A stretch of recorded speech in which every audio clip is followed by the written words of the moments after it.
पंढरीकर मॅडमने मगाशी खूपच छान असा अनुभव शेअर केला. त्यांच्या प्रत्येक बोलण्यामध्ये मला विद्यार्थ्यांविषयी तळमळ त्यांची जाणवत होती. आणि त्यांनी आवर्जून बघा सगळ्या अधिकाऱ्यांपासून त्यांना ज्या ज्या लोकांनी मदत केली त्यांचं या ठिकाणी त्यांनी नावं घेतलेली आहेत. आता त्यांनी सांगितलं मगाशी म्हात्रे सर म्हणजे MBBS डॉक्टर आणि आपल्या केंजळबाई म्हणजे MD डॉक्टर. आणि आपण म्हणतो की अशी बरीच लोक आता रिटायर होऊन गेलीत ना, खरोखर त्यांची इतकी आठवण येते की ती पोकळी आहे ना कधी भरून निघणारी नाही. कामही होतच राहतात पण ही जी पोकळी निर्माण झालेली आहे ती न भरता येणारी नाही. आताच आपल्याकडे आपले BO इक्बाल सर या ठिकाणी आलेले आहेत, तर ते देखील शुभेच्छा दोन शब्द बोलतील.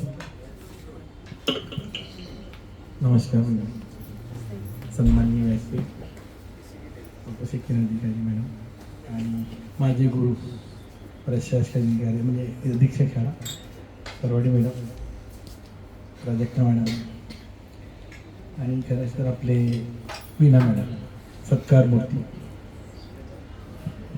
बघा मराठी माध्यमाच्या शाळाबद्दल मी थोडं काय सांगतो, वेळ भरपूर झाला आहे.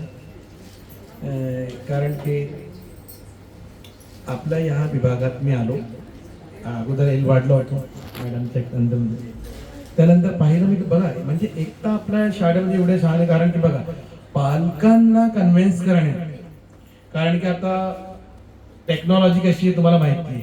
इंग्रजी माध्यम हायर म्हणजे एज्युकेशन, त्यामध्ये आता आमचे शिक्षिका आपले शिक्षक पालकांना आपल्या माध्यमातून कन्व्हिन्स करणं का नाही बाबा तू इकडे ठेव, तुझा विद्यार्थी माझा विद्यार्थी. तो असे खरंच वीणा मॅडम कडे तो माहोल तो फार लांब आहे, कालच जाऊन आलो खरंच.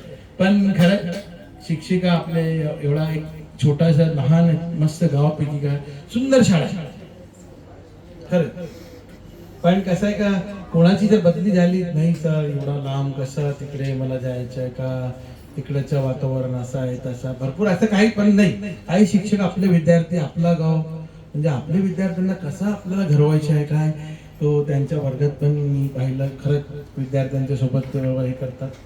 तर आपण जास्त वेळ न घेता मी त्यांना परमेश्वराची म्हणजे दुआ करतो आणि त्यांचे जे मनोकामना आहे त्यांचे जे फॅमिली आलेले सगळीकडे आणि आमची भाऊजी आमची बहीणला तुमचा सपोर्ट आता करताय आम्ही, तर तुम्ही नक्की तुम्ही त्यांच्यासोबत एकदम त्यांच्या मनातील सर्व कामना पूर्ण करा आणि त्यांना बाहेर कुठेतरी चांगलं वाटवणं खरंच.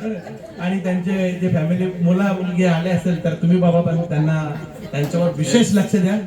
आणि त्यांच्यासाठी मैं एक शेर सांगतो कि मैं हमेशा सभी के लिए बोलता हूँ भैया, ऐसा नहीं, और वही शेर कहता हूँ कि क्योंकि जो खास रिटायरमेंट के लिए बना है हमारे लिए कि रखते हैं जो औरों के लिए प्यार का जज्बा, रखते हैं जो औरों के लिए प्यार का जज्बा, वो लोग कभी टूट कर बिखरा नहीं करते, वो लोग कभी टूट कर बिखरा नहीं.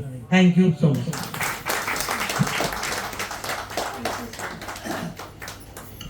सरांनी खूपच छान अशी शुभेच्छा या ठिकाणी दिलेली आहे आणि त्यांनी सांगितलं की आमची बहीण त्यांना सुपूर्द करतो. ही बोलण्याची सर आता वेळ आलेली आहे, रिटायरमेंट नंतर याचा कुठेतरी वरच्या स्तरावरती विचार करावा.